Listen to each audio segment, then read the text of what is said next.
Excellences, Monsieur le Président de la République, chef de l'État, chef de gouvernement, chef suprême des armées, président fondateur du mouvement patriotique du salut.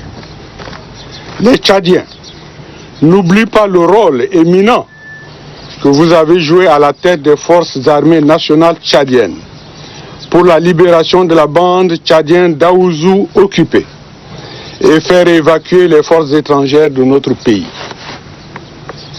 Les Tchadiens ne peuvent pas oublier qu'un 1er avril 1989, vous aviez, avec une poignée d'hommes, conduit une révolte contre la dictature la plus sanglante et la plus impitoyable, pour offrir au Tchad, à l'issue de la victoire du mouvement patriotique du salut, MPS, que vous avez créé dans le maquis, la démocratie pluraliste. Les libertés fondamentales dont nous jouissons aujourd'hui sont le résultat de votre sacrifice personnel et de vos compagnons. Cela est incontestable. Les Tchadiens se rappellent comment, à plusieurs reprises, les assauts meurtriers ont été menés à partir de l'extérieur par des mercenaires de tout acabit.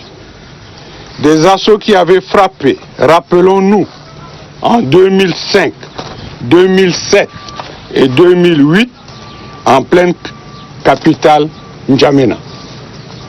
À chaque fois, il vous a fallu vous porter au front pour organiser, galvaniser les troupes pour non seulement repousser ces assauts meurtriers et barbares, mais infliger les défaites cuisantes aux ennemis. Certainement que tous vos faits de guerre sont aujourd'hui enseignés dans certains centres d'instruction militaire pour consolider la tradition des armes victorieuses du peuple tchadien. Excellences, Monsieur le Président de la République, à travers votre personne et l'institution présidentielle que vous incarnez, c'est à l'ensemble de nos forces de défense et de sécurité que nous rendons hommage et remercions en même temps pour le sacrifice immense consenti pour la patrie. Honneur éternel à la mémoire des martyrs tombés sur le champ d'honneur. En cette circonstance, l'Assemblée nationale suggère l'édification d'une stèle mémorielle à Boma comme site historique à vocation touristique dédiée à l'armée nationale tchadienne. Sur cette stèle devront être gravés les noms de chacun des officiers, sous-officiers et hommes de troupes tombés le jour de cette attaque ignoble. Aux populations qui nous écoutent en ce moment, nous disons que nos forces de défense et de sécurité ont accompli dans la dignité et dans l'honneur leur mission pour lever l'affront que le peuple tchadien a subi. Son Excellence, Monsieur le Président de la République, chef de l'État, chef du gouvernement, chef suprême des armées, nous a annoncé la meilleure des nouvelles. Le samedi 4 avril 2020, qu'il n'y a plus de Boko Haram dans les îles du lac Tchad.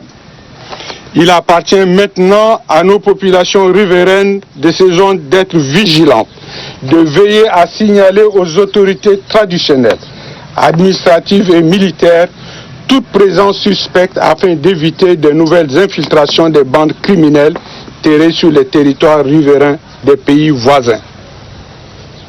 Puisse enfin l'exemple du Tchad inspirer plus de synergie et d'efficacité dans le combat transfrontalier engagé contre Boko Haram et autres extrémistes violents.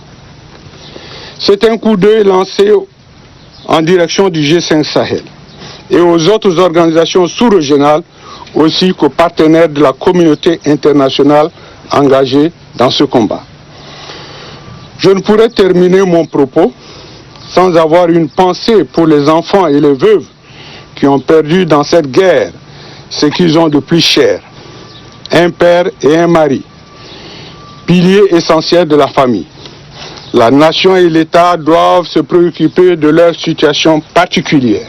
L'Assemblée nationale se doit aussi de donner des moyens juridiques et constitutionnels plus efficaces pour le renforcement des capacités et le maintien du moral de nos forces de défense et de sécurité sur le terrain, afin d'éradiquer complètement et totalement les rescapés de la nébuleuse Boko Haram, non seulement sur le territoire national, mais aussi et surtout dans les pays voisins et frères qui sont également victimes de leur forfaiture.